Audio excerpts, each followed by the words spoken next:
नमस्कार, super India news TV में आपका स्वागत है। मैं हूं राजेश आर्य। आइए देखते हैं आज का विशेष समाचार है अंतर्राष्ट्रीय स्तर का।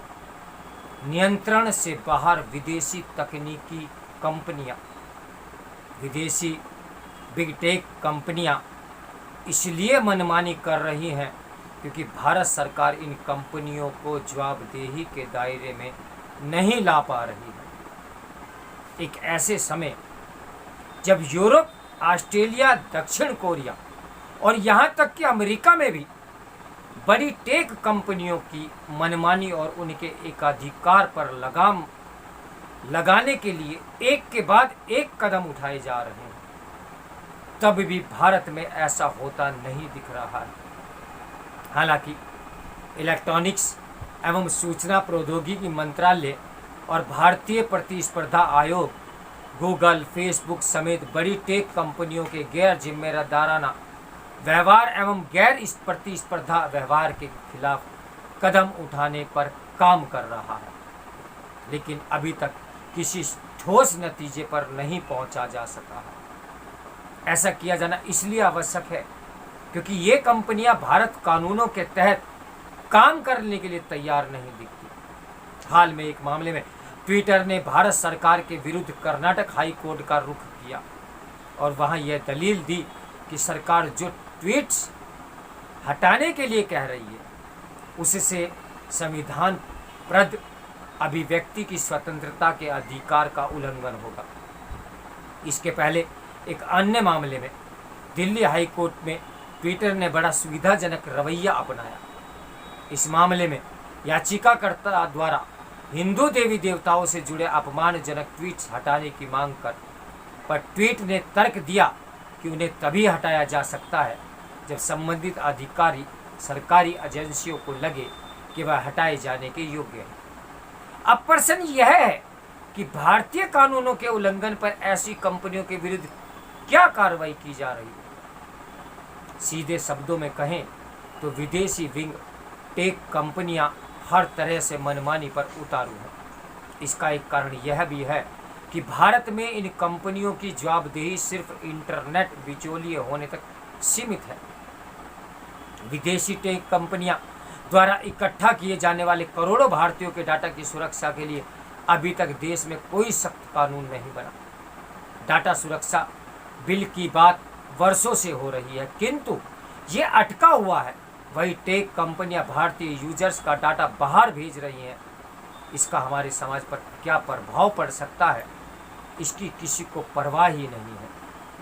दुनिया का कोई बड़ा देश ऐसा नहीं होने देता या वहां सरकारें डाटा सुरक्षा के नाम पर इन कंपनियों को अनुशासित रखती हैं।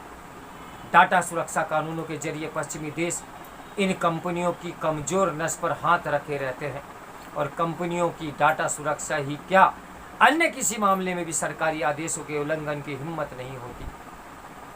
अभी बीते दिनों आयरलैंड ने यूरोपीय डाटा एवं निजात नियमों के उल्लंघन मामले में इंस्टाग्राम पर करीब 3100 करोड़ का हर्जाना लगाया। उसी इंस्टाग्राम पर भारत में हिंदू देवी देवताओं को लेकर तमाम अपमानजनक पेज मिल जाएंगे। आयरिश सरकार व्हाट्सएप और फेसबुक पर वो 1.7 करोड़ यूरो का जुर्माना भी ठोक चुकी है। गत सप्ताह ही यूरोपीय संघ की अदालत में गूगल की प्रवर्तन कंपनी अल्फाबेट पर 4.2 अरब डॉलर का जुर्माना लगाया। इससे पहले दक्षिण कोरिया में अल्फाबेट और फेसबुक पर संयुक्त रूप से 7.1 करोड़ डॉलर का हर्जाना लगाया गया था। अमेरिकी राज्य कैलिफोर्निया ने भी यूरोप की तर्ज पर ऐसा कानून बनाया है। कुछ दिन पहले ही चीन ने भी निजी सुरक्षा संरक्षण कानून लागू कर दिया। उसके उल्लंघन पर कंपनी के वैश्विक राजस्व का 5% तक जुर्माना लगाया जा सकता है और संबंधित कंपनी का व्यापारिक लाइसेंस भी रद्द किया जा सकता है। अब स्पष्ट है कि ऐसी सूरत में न तो कोई कंपनी इस चीनी कानून का उल्लंघन करने की हिम्मत करेगी और न ही चीनी सरकार के किसी और दिशा निर्देश की अनदेखी कर सकेगी। दिग्गज तकनीकी कंपनियां भारत के मामले में किस तरह बेलगाम हैं, इसका पता हाल में ही हुए एशिया कप में पाकिस्तान से मैच हारने के बाद भारतीय गेंदबाज अर्शदीप सिंह के खिलाफ कुत्सित प्रचार से चलता है। इसके जरिए ऐसा आभास कराया गया कि भारतीय प्रशंसक अर्शदीप सिंह को की सिख पहचान को खालिस्तान से जोड़कर उन्हें निशाना बना रहे हैं। लेकिन जब पड़ताल हुई तो ऐसा करने वाले मुख्य रूप से पाकिस्तानी निकले। इससे पहले मोहम्मद शमी के मामले में भी ऐसा ही किया गया था। भाजपा से निष्कासित नेता नुपुर शर्मा के बयान के बाद पाकिस्तान और खाड़ी देशों में भी इंटरनेट मीडिया पर भारत विरोधी ट्रेड चलाया गया था। इसमें स्वयं फैक्ट चेकर मोहम्मद जुबैर का हाथ था।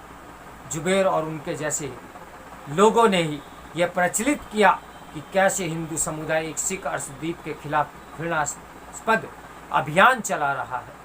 नुपुर शर्मा मामले ने भी यही बताया था कि खाड़ी देशों और पाकिस्तान से चलाए गए इंटरनेट मीडिया ट्रेड स्वतः स्फूर्त नहीं बल्कि एक साजिश का हिस्सा थे। अब यह स्पष्ट है कि भारत विरोधी ये तत्व किसी भी बेसिर पैर के मुद्दे को हवा देकर देश को अस्थिर करने की कोशिश करते रहेंगे और उनसे लड़ने में पारंगित राजनीतिक एवं प्रशासनिक तरीके कारगर नहीं होंगे। उनमें निपटने के लिए भारत को भी वॉलंटियर इंटरनेट मीडिया तंत्र खड़ा करना होगा जो पाकिस्तान जैसी देशों में हो रही उथल पुथल का लाभ उठाकर उसके विरुद्ध जवाबी सूचना युद्ध छेड़ सके। और ध्यान ये भी रहे कि अर्शदीप मामले में पाकिस्तानी साजिश को किसी सरकारी एजेंसी ने नहीं अपितु सजग इंटरनेट मीडिया यूजर्स ने बेनकाब किया था। इसके बाद ही सरकार ने विकिपीडिया के अधिकारियों को तलब कर अर्शदीप से जुड़ी गलत जानकारी हटाने को कहा।